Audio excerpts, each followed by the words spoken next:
नमस्कार साथियों, गौरव ज्ञान धारा में आपका स्वागत है। आज अपन शुरू कर रहे हैं गुप्त साम्राज्य। शुरू क्या कर रहे हैं, आज की क्लास में पढ़ रहे हैं और इसके बाद में फिर साहित्य और गुप्त काल में विज्ञान, कला, इससे संबंधित बहुत सारे प्रश्न पूछते हैं। खासकर प्रश्न बनते हैं गुप्तकालीन मंदिरों से संबंधित, जिससे बहुत सारे प्रश्न देखने को मिलते हैं। मंदिर से तो लगभग देखने को मिलते ही है। तो आज अपन प्रशासन पढ़ेंगे, मतलब राजनीतिक व्यवस्था पढ़ेंगे पूरा ही, ठीक है। गुप्त काल की शुरुआत और प्रमुख राजा जो है वो चीज अपन आज पढ़ने वाले हैं। ज्यादा समय को बिल्कुल भी व्यर्थ किए बिना सीधे ही पॉइंट पे आता हूं मैं, सीधा सीधा। देखो साथियों, गुप्त साम्राज्य है। सबसे पहले अपने पढ़ा मौर्य, फिर मौर्योत्तर और मौर्योत्तर के बाद में फिर गुप्त साम्राज्य, ठीक है।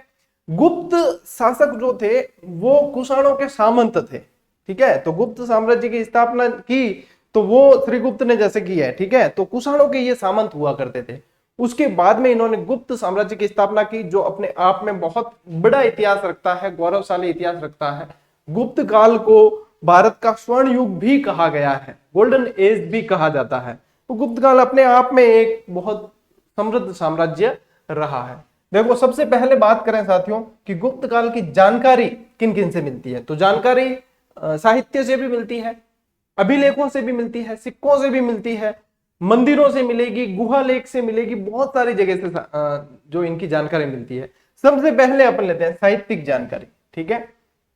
साहित्यिक जानकारी में ये रीट के लेवल के जो प्रश्न है ना साथियों, वो आपको स्लाइड पे दिख रहे हैं पूरी तरीके से, ठीक है ना। रीट की लेवल के प्रश्न ये यहां से सीधे सीधे प्रश्न बनते हैं, ठीक है। तो साहित्य लेवल के जो प्रश्न, साहित्य से प्रश्न आते हैं, देवी चंद्रगुप्तम और मुद्रा राक्षस दोनों ही मोस्ट इंपोर्टेंट है, ठीक है। विशाख दत्त की रचनाएं हैं ये दोनों, और दोनों कई बार पूछी गई है। देवी चंद्रगुप्तम का भी ध्यान रखें और मुद्रा राक्षस का भी ध्यान रखें। विशाख दत्त की है और कई बार पूछी गई, ठीक है। मृच्छकटिकम मोस्ट इंपोर्टेंट शूद्रक की रचना है, ठीक है। इससे भी जानकारी मिलती है। कामसूत्र वात्स्यायन की रचना है, काम कला पर आधारित ग्रंथ है, ठीक है। फोकुओं की जो है साथियों, चीनी यात्री फायान की रचना है। फायान जो था वो चंद्रगुप्त विक्रमादित्य के काल में भारत आया था और इसकी रचना है ये फोकुओं की। हालांकि इसकी साहित्य के अंदर ऐसा कहीं उल्लेख नहीं मिला कि इसने चंद्रगुप्त विक्रमादित्य का उल्लेख किया हो, लेकिन ये उसी काल में आया था और फोकुओं की रचना इसकी है। फैंसांग की जो रचना है वो सीयू की है, ठीक है ना। ये इनकी रचनाएं ऐसे ही आपको याद रखनी है। सीयू की हैंसांग की थी और ये है फायान की। रावण वध लिखा है वत्स भट्टी ने, ठीक है। चंद्र व्याकरण चंद्र गोमिन के द्वारा लिखी गई रचना है। इसके अलावा कालिदास के जो रचनाएं हैं, महाकाव्य वगैरह सब, नाटक वगैरह कालिदास के, तो वो सारे के सारे इंपॉर्टेंट है। कालिदास की जो रचनाएं हैं वो स्पेशली पढ़नी पड़ती है, ठीक है ना। रघुवंशम, कुमार संभव, ये सारी चीजें जो है, कालिदास तो अपने आप में एक साहित्य की मतलब यूं कह सकते हैं सशक्त हस्ताक्षर रहे हुए हैं, ठीक है। अब बात करते हैं साथियों अभिलेख की। ये भी ऐसे कैसे प्रश्न बनते हैं, ये प्रश्न आपके बनते हैं मिलान वाले, ठीक है ना, या फिर असुमेलित, ये वाले प्रश्न आ जाते हैं। तो इसमें कौन सा अभिलेख किसके समय लिखा गया है, ये जरूर ध्यान में रखना कि किसके समय कौन सा अभिलेख है, ठीक है। प्रयाग प्रशस्ति साथियों समुद्रगुप्त के समय है, ठीक है ना, और हरिसेन द्वारा रचित है। समुद्रगुप्त के विजयों की जो ये कह दो जितनी विजय थी इसकी, उसकी संपूर्ण जानकारी प्रयाग प्रशस्ति से मिलती है। चंपू शैली के अंदर, गद्य पद्य शैली के अंदर ये लिखी हुई है, तो ये ध्यान रखना, ठीक है। इलाहाबाद के अंदर उदयगिरी गुहा लेख से जानकारी मिलती है। चंद्रगुप्त द्वितीय के समय ये लिखा गया है, तो इनकी विल्सड अभिलेख कुमार गुप्त के समय है और मंदसौर अभिलेख भी कुमार गुप्त के समय है। मैं ये कह दूं कि गुप्तकालीन वह शासक जिसके समय सर्वाधिक अभिलेख लिखे गए तो आपके कुमार संभव है। गुप्तकालीन वह शासक जिसके समय सर्वाधिक सिक्के बनाए गए, ठीक है ना, सिक्के सर्वाधिक चलाए जिसने, तो वो भी कुमार गुप्त है। मैंने कुमार गुप्त के अंदर आपको लिखवाने वाला हूं, ये चिंता मत करना, ठीक है। भीतरी स्तंभ लेख स्कंदगुप्त के समय की मुख्य जानकारी जो मिलती है स्कंदगुप्त के समय की, वो भीतरी स्तंभ लेख से मिलती है। अब इसमें थोड़ा सा है ना, इसको याद करने का एक तरीका बताऊं कि ये कंफ्यूज अगर हो तो विकु नाम से याद करना, वी और कुमार संभव, ठीक है ना। और यहाँ पे जो है इश्क भी करना जरूरी है, ठीक है। तो यहाँ पे ये इश्क को अपन ये वाला लेते हैं, इश्क भी, तो ये आ जाएगा स्कंदगुप्त और ये भीतरी स्तंभ लेख। अगर याद नहीं हो तो ये तरीका अपना सकते हो, बाकी सीधे याद हो जाते हैं ये, तो इसकी भी जरूरत आपको नहीं पड़ेगी, ठीक है। चलिए, गुप्त शासक साथियों पहले कुषाणों के सामंत हुआ करते थे, ये प्रश्न बन सकता है। सामान्य प्रश्न भी बहुत सारे बनते हैं, ठीक है। गुप्त काल को भारत का पेराक्लिस युग कहा जाता है, पेराक्लिस एज कहा जाता है, या फिर भारत का स्वर्ण युग कहा जाता है। क्या कहा जाता है? स्वर्ण युग कहा जाता है।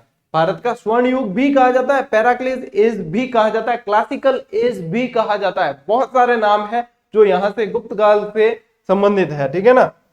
यदि साहित्य देख लो आप, राजनीति देख लो, इतिहास के अंदर मतलब आप निर्माण, जो भवन निर्माण है, मंदिर निर्माण कला देख लो, वो सब यहाँ पे बहुत समृद्ध अवस्था के अंदर थी, ठीक है साथियों। अब बात करते हैं गुप्तों की उत्पत्ति से संबंधित, यानी कि उत्पत्ति से संबंधित, या किसी ने इनको शूद्र कह दिया, किसी ने ब्राह्मण कह दिया कि ये वो थे, ऐसे बहुत सारे प्रमाण मिलते हैं, बहुत सारे ताम्रपत्र लेख वगैरह बहुत सारे मिलते हैं। तो अपनी जो है ये रैपिड क्लास है, तो मैं जो मुख्य बातें हैं उनको लेते हुए चल रहा हूं, ताकि आपके काफी सारे चीज कवर हो जाए। बाकी आपने डिटेल में पढ़ ही रखा होगा, यहां से आपके रिवाइज हो जाएगा, ठीक है ना। तो देखो, शूद्र का उल्लेख किया है कि ये गुप्त जो थे वो शूद्र थे, ऐसा कहने वाले हैं अपने जायसवाल साहब, ठीक है। केपी जायसवाल साहब कहे कि ए शूद्र हा, ठीक है, ए क्षत्रिय कौन हा, ए ब्राह्मण कौन हा, ए वैश्य कौन हा, ए शूद्र हा। कौन कहो? केपी जायसवाल ने कहा है कि ये शूद्र थे। वैश्य के बारे में एलन अल्तेकर, आयंगर और रोमिला थापर, बहुत ही मोस्ट इंपॉर्टेंट है, इनको वैश्य कहा है, ठीक है ना, कि जो गुप्त थे वो वैश्य थे, शर्मा थे, ब्राह्मण थे, इस तरीके से इन्होंने ये कहा है, ठीक है। तो एलन अल्तेकर वाली ये जो है ना, इसके अंदर ये लाइन बहुत ही इंपॉर्टेंट है, किसके अनुसार ये वैश्य थे? एलन अल्तेकर, आयंगर, रोमिला थापर के अनुसार इनको वैश्य बताया गया है, ठीक है। ब्राह्मण कहने वाला देखो शर्मा जी, अपनी मतलब कोई अपने बराबर का कोई होता है ना, उसी का पक्ष लेता है। तो ज्यादातर मत ऐसे आप देखोगे, जैसे दशरथ शर्मा है, तो ज्यादातर मत में ब्राह्मण सहयोग की बात देखने को मिलती है, ठीक है। तो शर्मा जी ने क्या कह दिया कि ये ब्राह्मण थे, इनका साथ दे दिया, यानी कि हेमचंद्र राय चौधरी ने भी बताया कि ये ब्राह्मण थे, ठीक है। क्षत्रिय कहने वाले हैं साथियों आपके आरसी मजूमदार, ये के जैसा दिख रहा है आपको, लेकिन ये है आर, ठीक है ना, ये आरसी मजूमदार, आरसी मजूमदार और चट्टोपाध्याय और वासुदेव उपाध्याय, इन्होंने कहा कि ये क्षत्रिय थे। अब ये सब बताने के पीछे बहुत सारे इनके प्रमाण भी है कि कहीं कास्कर शब्द का उल्लेख हुआ है, कहीं क्या है, ये सारी चीजें हैं, ठीक है ना। ताम्रपत्र लेख है, किसी ने किससे विवाह किया, ये सारी चीज, लेकिन मैं यहाँ पे वो सारी चीजें नहीं बता रहा हूं आपको। आपके मुख्य जो है देखो, प्रश्न तो अंदर से भी बन सकता है, ठीक है ना। तो अपन ने वैसे भी जैसे टेस्ट सीरीज के अंदर और सब अंदर से भी बना के दिया आपको व्यवस्थित, लेकिन यहाँ पे जो है अपन को रैपिड चलना पड़ेगा क्लासेस के अंदर। यदि रैपिड नहीं चलेंगे तो मोस्ट जो टॉपिक है ना वो अपन छू भी नहीं पाएंगे। तो इसलिए अपन को यहाँ पे थोड़ा सा रैपिड चलना है। और आपको साथ में आप जो भी किताब पढ़ रहे हो, चाहे कोई भी, देखो मैं कभी भी किताब का कहता हूं तो मैं ये नहीं कहता हूं कि आप मेरी किताब पढ़ रहे हो या मेरी ही पढ़ना, जो भी किताब पढ़ रहे हो उसके साथ में आप अध्ययन करना, तो आपकी बहुत अच्छी तरीके से तैयारी हो जाएगी, ठीक है। तो ये चीज आप थोड़ा सा ध्यान में रखें। अब देखो, गुप्त वंश का साथियों आदि पुरुष, मोस्ट इंपॉर्टेंट लाइन, गुप्त वंश का आदि पुरुष श्रीगुप्त को कहा गया, श्रीगुप्त को कहा गया। चेली केतो शब्द का प्रयोग भी श्रीगुप्त के लिए ही हुआ है, ठीक है। गुप्त वंश का वास्तविक संस्थापक कहा जाता है चंद्रगुप्त प्रथम को। संस्थापक पूछे तो आपके ये आ जाएगा आपके श्रीगुप्त, लेकिन वास्तविक संस्थापक चंद्रगुप्त प्रथम है। लेकिन इन दोनों के बीच में एक शासक और हुआ था जिसका नाम था घटोत्कच। वैसे घटोत्कच है ना, भीम के पुत्र का भी नाम था। भीम का जो हिडम्बा, वो मतलब विशाल का राक्षस पुत्र जो था ना, वो उसका नाम भी घटोत्कच था। तो यहाँ पे आपको ध्यान रखना, इन दोनों के बीच में घटोत्कच नाम का एक शासक भी हुआ है, ठीक है। और ये चंद्रगुप्त प्रथम। अब आ जाते हैं अपन चंद्रगुप्त प्रथम से जो चीजें मुख्य अपन को पढ़नी है उनके ऊपर, ठीक है। चंद्रगुप्त प्रथम देखो, मगध, ठीक है। मगध उस समय बहुत पावरफुल मतलब राज्य हुआ करता था। तो पाटलिपुत्र इनकी राजधानी थी। पाटलिपुत्र राजधानी किसकी? चंद्रगुप्त प्रथम की राजधानी पाटलिपुत्र थी। इसे चंद्रगुप्त प्रथम को द्वितीय मगध साम्राज्य का संस्थापक भी कहा गया है, ठीक है। तो यहाँ पे देखो, पाटलिपुत्र को राजधानी बनाई। महाराजाधिराज की उपाधि धारण करने वाला पहला शासक था। इससे पहले जो श्रीगुप्त था उसने महाराज की उपाधि धारण की, महाराजाधिराज की नहीं की। तो बढ़िया, कहते हैं ना कि बाप से आगे बेटा होता ही है, ये कहावत कही गई है।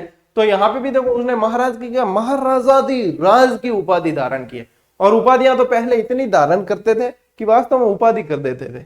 तो देखो यहाँ पे ये ध्यान रखना 319 के अंदर 319, देखो इसको है ना, कोई भी सत्र अपन लिखते तो कैसे लिखते हैं 319 320।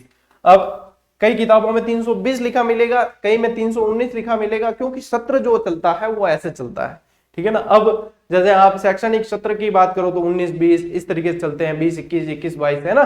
तो यहाँ पे इसलिए लड़के कंफ्यूज होते हैं, लड़के नहीं लड़कियां भी कंफ्यूज होती है, ठीक है।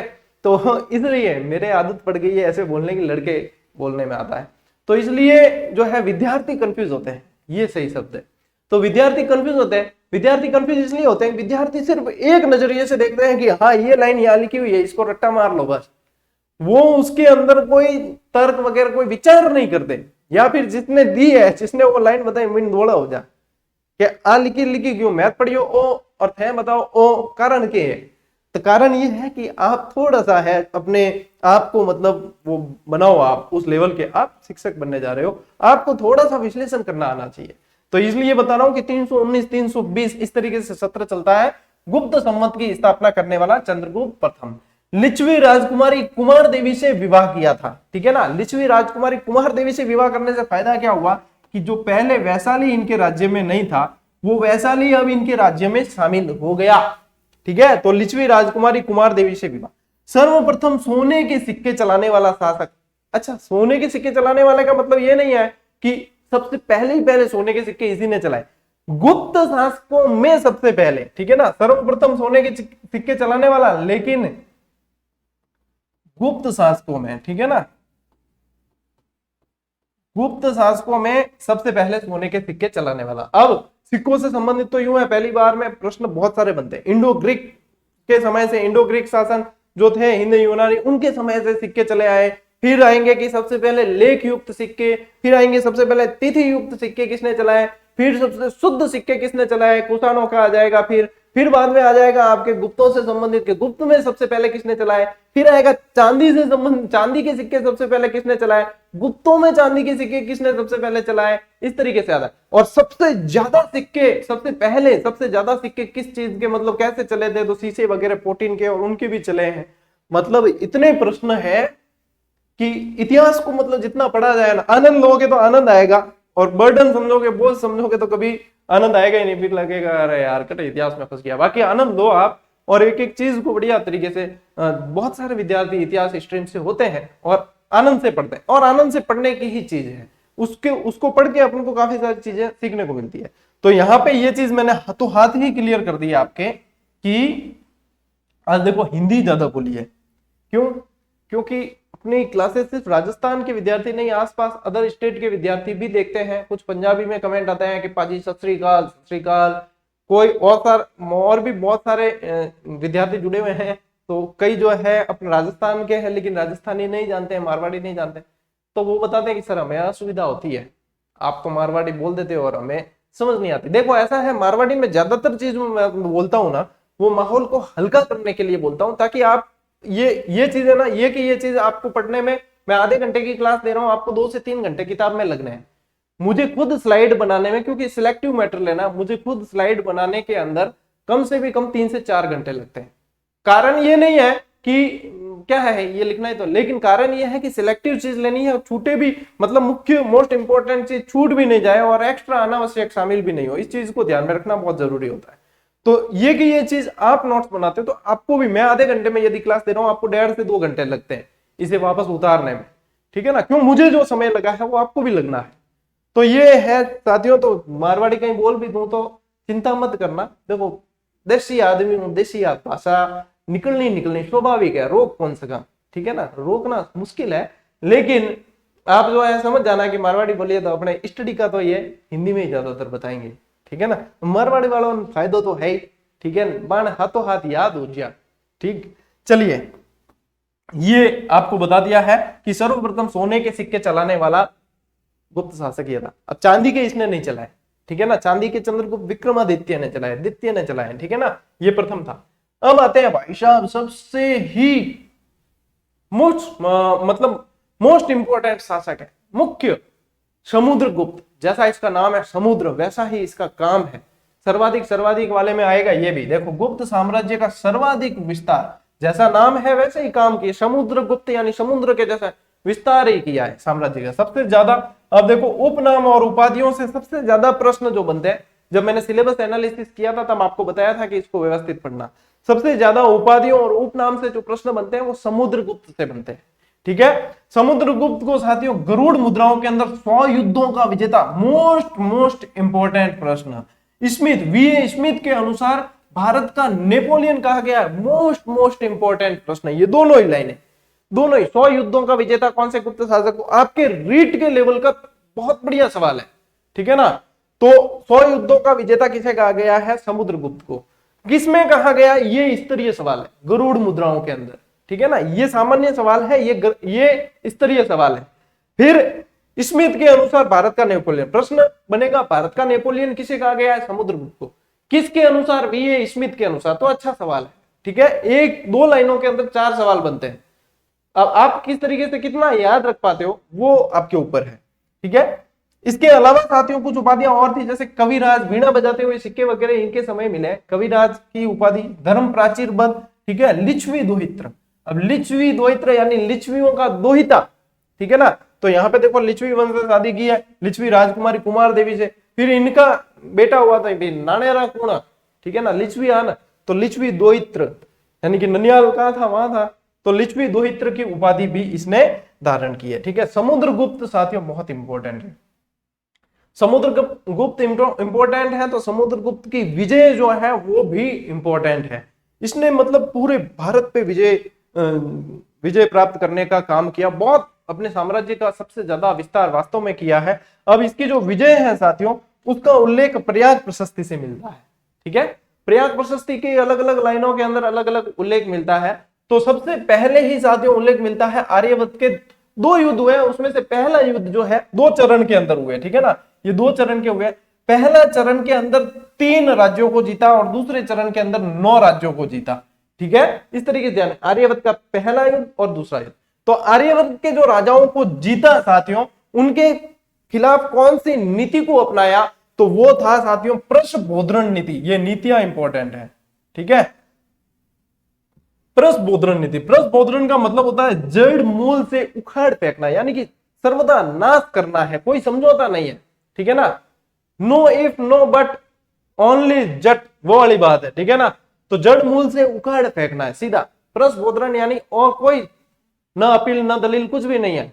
ठीक है ना, सीधा ही ऑन स्पॉट। अब देखो दक्षिणापथ के 12 राज्य, दक्षिणापथ के 12 राज्य जो जीते तो उनके खिलाफ कौन सी नीति अपनाई, कर ग्रहण मोक्षानुग्रहण की, यानी कि कर ग्रहण करना, उनसे टैक्स, उनसे जितना होता है वो ले लो, अब हरजाना ले लो, उनसे कर ले लो और कर के लिए उन्हें बाध्य कर दो कि आपको कर देना है, नहीं तो हम वापस अटैक करेंगे। तो क्यों ये नीति बहुत मतलब समझदार, ये दिमाग यहाँ पे कहते हैं। अब जैसे कुमारगुप्त आया था ना, कुमारगुप्त ने भी जीता इनको और कुमारगुप्त ने साम्राज्य में मिलाने की कोशिश की, तो वहां वो नीति सही नहीं होती है। कारण ये है कि दक्षिण के राज्य, अब इनका शासन उत्तर में था, मगध, देखो दक्षिण के राज्य पड़ते हैं दूर, तो कहां तक संभाला जाए, तो आखिर में वो तो छटपटाएंगे, फिर थोड़े थोड़े टाइम में विद्रोह करेंगे, तो यहाँ शासक के इसके नींद चैन सब उड़ जाएंगे, वो लगा वहीं रहेगा। ठीक है ना, तो जैसे औरंगजेब के समय भी यही हुआ था, औरंगजेब के समय दक्षिण के साम्राज्य उसकी कब्र बने थे। ठीक है ना, कारण यही था कि उत्तर में आपका साम्राज्य, आप दक्षिण में इतना संभाल नहीं सकते, तो यहाँ पे इन्होंने बहुत बढ़िया नीति दी, उनसे धन वगैरह जितना चाहिए उतना ले लो, एक बार हरा दिया, आपका प्रभाव साबित हो गया, उसके बाद में वहां से जितना धन वगैरह चाहिए टैक्स वगैरह ले लो और उसके बाद में उनको मतलब मोक्ष मुक्त कर दो। ठीक है, तो कर ग्रहण मोक्षानुग्रहण, ठीक है, ये नीति अपनाई दक्षिण के राज्यों के प्रति। देखो आठवीं राज्यों के प्रति, आठवीं यानी 18 राज्य थे, आठवीं राज्य गाजीपुर से जबलपुर तक के 18 राज्य थे, इनके प्रति जो नीति अपनाई साथियों वो परिचारकीकृत की नीति अपनाई। परिचारकीकृत नीति का मतलब क्या है, दास बनाना, दास बनाना। तो आठवीं राज्यों के प्रति जो है दास बनाने की परिचारकीकृत की नीति अपनाई थी समुद्रगुप्त ने। तो ये दिमाग का ही तो खेल है कि कौन से राज्यों के प्रति कौन सी नीति अपनानी है, तो वो वहां पे, ताकि शासन उस हिसाब से चल सके। अब सीमावर्ती जो राज्य थे उनको जीतकर सीमावर्ती राज्यों के प्रति क्या नीति, सर्व कर दान, यानी कि जितना है सब दान करो, सब दो फटाफट, ठीक है। सर्व कर दान, आज्ञाकरण, जो आज्ञा दूंगा वो माननी पड़ेगी, ठीक है, जैसे जैसे आज्ञा आएगी वो माननी पड़ेगी। और प्रणामागमन, ये इस तरीके से लिखना आप, प्रणामागमन, प्रणामागमन यानी प्रणाम और आगमन, प्रणाम करने के लिए आगमन करना पड़ेगा बार बार, यानी कि व्यक्तिगत रूप से स्पष्टीकरण देना पड़ेगा, ठीक है। व्यक्तिगत रूप से दरबार में उपस्थित होकर प्रणाम करना पड़ेगा कि ना साहब ने नमस्कार है, यूं, ठीक है ना। तो ये नीति अपनाई, सर्व कर दान, आज्ञाकरण, प्रमाणगमन की नीति अपनाई है इनके सीमावर्ती राज्यों के प्रति समुद्रगुप्त ने, ठीक है। फिर देखो विदेशी जो शासक थे उन पे विजय प्राप्त करके कौन सी नीति अपनाई, उनके खिलाफ अपनाई आत्मनिवेदन, कन्योपायन। आत्मनिवेदन यानी आपको निवेदन करना है, यानी आप अधीन है उनके। कन्योपायन यानी कन्याओं का विवाह करना है हमारे साथ। और उसके बाद गुरुत्मंदक यानी कि गुरु मानना है, हम जो कहेंगे वो आगे आपको माननी है। इसके अलावा यह है स्व विषय भुक्ति शासन। ये आगे यदि पढ़ोगे ना तो ऐसे लगेगा कि इतनी लंबी लाइन कैसे अब, लेकिन इसको जो है विच्छेद करके पढ़ना है, इसको पढ़ना है। ये आपको शायद यहाँ बराबर दिख नहीं रहा होगा, मैं पीडीएफ शेयर करूंगा, दिख जाएगा। ये लिखा हुआ है स्व विषय भुक्ति शासन याचना।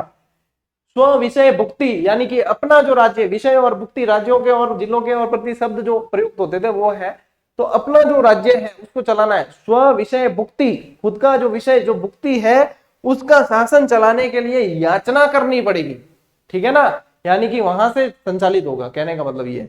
तो स्व विषय भुक्ति शासन याचना की नीति ये अपनाई गई थी इनके प्रति।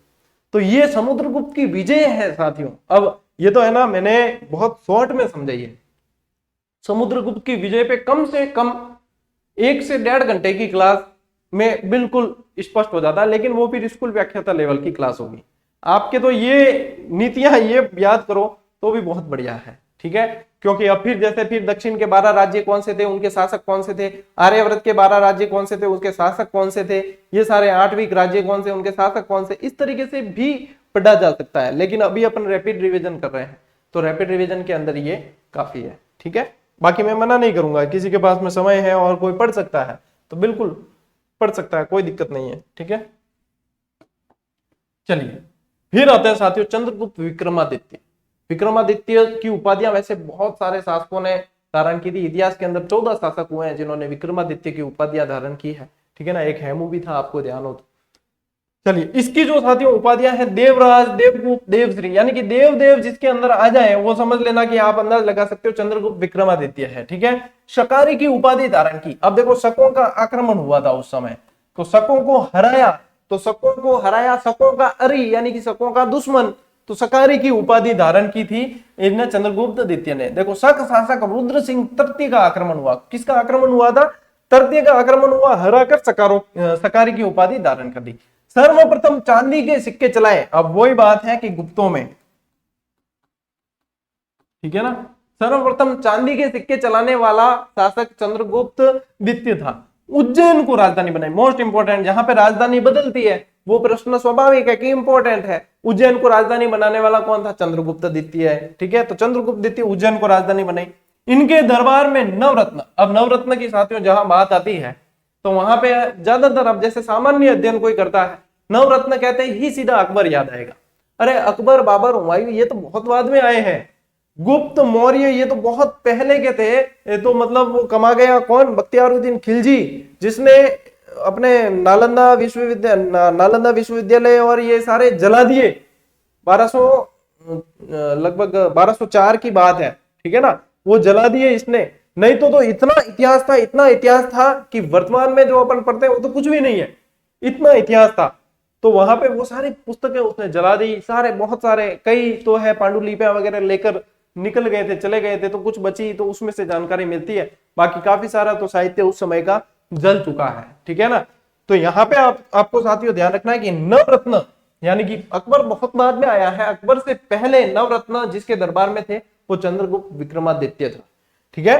तो अब इन नवरत्नों में देखो साथियों, एक तो कालिदास, परिचय की आवश्यकता नहीं, कालिदास महान लेखक, महान विद्वान, मतलब सब कुछ, ठीक है। तो कालिदास जो है वो थे। वेताल भट्ट थे। वेताल भट्ट कौन थे? जादूगर। घटकर पर एक कूटनीतिज्ञ थे, ठीक है ना। कूटनीति जिसके अंदर मतलब बहुत हो, वो समझा था, कूटनीति की सब ज्ञाता था ये। शंकु एक वास्तुकार, मतलब ये जो भी है यहाँ पे लिख रखा है, यानी कि अपनी श्रेणी में ये अव्वल दर्जे के थे। शपणक ज्योतिष थे, ठीक है ना, यहाँ पे मात्रा नहीं लगी, ज्योतिष, ठीक है। शपणक ज्योतिष थे। वररुचि व्याकरण, व्याकरण यानी व्याकरण को जो लिखते हैं, लिपिबद्ध करते हैं, वो व्याकरण। अमर सिंह कोशकार थे। धन्वंतरी चिकित्सक थे। और वराहमिहिर ज्योतिष थे, फलित ज्योतिष, ठीक है ना। तो यहाँ पे देखो साथियों, ये इनके फोटो भी दिए हैं। 9 रत्नों से दमकता था विक्रम का दरबार। कौन? विक्रमादित्य। विक्रमादित्य विद्या और संस्कृति के संरक्षक थे। उनके दरबार में 9 विद्वान, जिन्हें नवरत्न कहा गया। ये आपके धन्वंतरी, ये शपणक, अमर सिंह, ये शंकु, ये वेताल भट्ट जादूगर, ठीक है, घटकर पर, कालिदास, वराहमिहिर, वरोजी। अब वेताल भट्ट जादूगर बताए हो ना, ओ वेताल भट्ट, वेताल भट्ट आजकल का जादूगर जो कौन है, यूं करे बे, एडा कौन है, ए तो मनोरंजन करे, ठीक है ना, नजर बंद करके, और ए मैं जादू कर रही, आलोचना कौन कर रही हूँ, ठीक है, यूं कोई जादूगर ने भेज दे मेरे लपड़ो करा दी, ठीक है ना। बाकी आजकल यही है, जादूगर नाम आया यानी कि यही आएगी सबसे पहले तो उनकी रावण जैसी हंसी, हा हा हा हा, और वो मेकअप और वो सारा वो सब कुछ। ऐसा नहीं, ये जादूगर बहुत ही उच्च अव्वल दर्जे के जादूगर थे। ऐसा कोई ताम झाम लगाकर जादू नहीं करते थे ये, ठीक है ना। ऐसा नहीं कि आप सोचोगे ये जादूगर वैसा जादूगर, नाम नहीं लूंगा किसी का भी, ठीक है ना, लपड़ो करा दो थे, ठीक है, समझ आ गया। चलिए, अब जो मुख्य शासक पढ़ने हैं वो कुमारगुप्त और स्कंदगुप्त, बाकी तो आपके छोटे मोटे हैं, नरसिंहगुप्त, बालादित्य वगैरह, वो सब, ठीक है ना। तो मैं आपको कुमारगुप्त और स्कंदगुप्त के बारे में बिल्कुल सिलेक्टिव चीज, देखो उपाधि जो थी महेंद्रादित्य श्री महेंद्र, यानी कि अभी पीछे देखा अपन ने देव नाम आ रहा था तो विक्रमादित्य, और यहाँ पे महेंद्र नाम आ रहा है तो आपके कुमारगुप्त है, ठीक है। सर्वाधिक समय शासन, शासन सबसे ज्यादा, देखो विस्तार अलग बात है और समय अलग बात है, तो सबसे ज्यादा समय तक लगभग 40 वर्ष शासन किया है किसने? कुमारगुप्त ने। सर्वाधिक अभिलेख, सर्वाधिक सिक्के, और पुष्य मित्रों का आक्रमण हुआ था इस समय, पुष्य मित्र जाति का, लेकिन पुष्य मित्रों का आक्रमण हुआ, हराया इसके बेटे स्कंदगुप्त ने, ठीक है। पुष्य मित्र का आक्रमण हुआ इसके अंतिम समय में हुआ था, अंतिम समय में हुआ, तो फिर हराने वाला जो था वो स्कंदगुप्त था। तो पुष्य मित्रों का आक्रमण हुआ किसके समय? इसके समय। हराया किसने? इसने। नालंदा विश्वविद्यालय की स्थापना की गई इनके समय में, और हैंसांग ने इनके बारे में सक्रादित्य नाम का उल्लेख किया है। अब ये नहीं है कि हैंसांग इनके दरबार में आया, ऐसा नहीं, लेकिन हैंसांग ने जो उल्लेख किया है उसमें सक्रादित्य नाम का उल्लेख हुआ है, ठीक है। चलिए, स्कंदगुप्त, स्कंदगुप्त साथियों अंतिम महान शासक। अब यहाँ पे इस लाइन को ध्यान से पढ़ना, अंतिम महान शासक है, अंतिम शासक नहीं। गुप्तों का अंतिम महान शासक, बाद में मैंने कहा ना, बाद में जीना जीना शासक हुआ है, छोटे मोटे शासक हुए, फिर बाद में अंतिम महान शासक जो था वो स्कंदगुप्त था। अयोध्या को राजधानी बनाया, यानी कि राजधानी चेंज, तो अपने हो गई मोस्ट इंपोर्टेंट। पुष्य मित्रों को पराजित किया, आक्रमण का हुआ, यहां हुआ, पराजित किया है इसने। चीन के शान सम्राट के दरबार में दूत भेजा, मोस्ट इंपोर्टेंट, चीन में दूत भेजने वाला गुप्त शासक कौन था? स्कंदगुप्त था। हूण शासक खुशीनवाज, यानी हूणों का आक्रमण हुआ इसके समय, ठीक है। हूण शासक खुशीनवाज का आक्रमण इसके समय हुआ। और इसके अलावा देखो सुदर्शन झील, सौराष्ट्र वाली जो सुदर्शन झील है उसका पुनर्निर्माण चक्रपालित ने करवाया। पर्णदत्त का पुत्र था चक्रपालित, जिसने पुनर्निर्माण करवाया। वैसे पुनर्निर्माण इससे पहले सुविशाख और तुषास इन्होंने करवा चुके हैं, ठीक है ना। चंद्रगुप्त मौर्य के समय बनी हुई झील है वो, लेकिन यहाँ पे इसके समय जो पुनर्निर्माण करवाया वो चक्रपालित ने करवाया। जूनागढ़ अभिलेख से इसकी जानकारी बहुत बढ़िया मिलती है। तो पर्णदत्त का पुत्र, किसका पुत्र था? लिख देना, चलो लिख देता हूं। पर्णदत्त के पुत्र चक्रपालित ने ये इसका पुनर्निर्माण करवाया। अंतिम गुप्त शासक साथियों हुआ कौन? विष्णुगुप्त। अंतिम गुप्त शासक कौन था? विष्णुगुप्त। अंतिम महान गुप्त शासक कौन था? ये था, ठीक है। तो ये साथियों हो गई है आपके पूरी, ठीक है ना। पूरी मतलब आज की क्लास पूरी। हालांकि आजकल क्लासेस लेट होती है थोड़ी, कर भी क्या सकते हैं, बहुत मतलब छोड़ो, जाने दो, क्या जो हो रहा है वो, लेकिन क्लास मिलेगी जरूर, ये बात है। कल संडे था, संडे को तो आती नहीं है अपनी क्लासें, ठीक है ना। मेरे भी माँ एक जीव है, जीव ने भी थोड़ा रेस्ट से, आराम से, लंबी पारी खेलने के लिए बिल्कुल व्यवस्थित प्लानिंग के साथ में चलना जरूरी है। तो आपको देखो, जहां तक जब शुरू किया था तब से अभी देख लो लगभग 1.5 साल हुआ है जब शुरू किया, तब से अभी तक अपन रुके नहीं है, ठीक है ना। कई लोगों ने कई सारी मानसिकता बनाई और मानसिकता चेंज हुई वापस कि नहीं ये अलग है, तो वो देखो अलग है जो तो है, अब मेहनत करनी पड़ती है उसके लिए। और सबसे बड़ी बात है जिम्मेदारी। जिम्मेदारी जब ओके मारवाड़ी में क्या मामेरो ओढ़ लियो तो ओढ़ लियो, बस बड़ी बात है। तो ये है, चलिए ये हो गया। अब मैं बताता हूं इसकी अगली जो क्लासेस है वो मैं नहीं करवाऊंगा, अभी यहाँ पे नहीं करवाऊंगा, यानी कि जैसे गुप्तकालीन साहित्य, मंदिर निर्माण कला, और ये बहुत ही बेहतरीन क्लासेस स्कूल व्याख्याता के जो बैच चलाया था उसके अंदर, वही मौर्य वन के अंदर आपने पढ़ा है ना, कितनी तबीयत की क्लासेस दी है, वैसी की वैसी क्लासेस गुप्तों की भी दी हुई है, याद करवाया हुआ है। तो इसका भी लिंक मैं आपको साझा कर दूंगा वापस अपने टेलीग्राम समूह पे। इसके अलावा आप प्लेलिस्ट से डायरेक्ट भी देख सकते हो, स्कूल व्याख्याता इतिहास की अलग से प्लेलिस्ट बनी हुई 16-17 क्लासेस है उसके अंदर, तो उसमें गुप्त वाली भी डाली हुई है, यानी कि इसके जस्ट आगे जो पढ़ना है वो चीज उसमें डाली हुई है। तो अपन मतलब अगली जो क्लास आएगी उसमें या तो जैन और बौद्ध उनको पढ़ लेंगे, या फिर अपन इनके आगे वाले जो शासक है वो पढ़ने हैं वो पढ़ेंगे। तो जैन बौद्ध मेरे हिसाब से पहले पढ़ा दूंगा, वो इंपॉर्टेंट है, ठीक है ना। तो यहाँ पे अब गुप्त ये क्लास के साथ वो वाली क्लास आप देख लेना, आगे 2 क्लासेस है और उसके अंदर आपके पूरा गुप्त साम्राज्य आपको याद हो जाएगा। तो देखो जिस हिसाब से अपन सोच के चले काफी सारी चीजें कवर कर ली है। ये 12वीं क्लास है और 12 क्लास के अंदर आप मैटर देख लेना, और ये देख लेना कि अपन ने कहीं कोई मैराथन 8-9 घंटे की नहीं चलाई है, सिर्फ 40 मिनट के अंदर अंदर या 40 मिनट के आसपास की क्लास है, 30-40 मिनट, ठीक है ना। और उसके अंदर आपके टॉपिक पूरे क्लियर हो रहे हैं और बाकायदा याद हो रहा है। बस यही है कि आप लोगों का सहयोग है तो वो कर लेते हैं, बाकी कोई ऐसा नहीं है, ठीक है साथियों। मिलते हैं अगले वीडियो में, अगली क्लास में, तब तक के लिए राम राम, जय हिंद।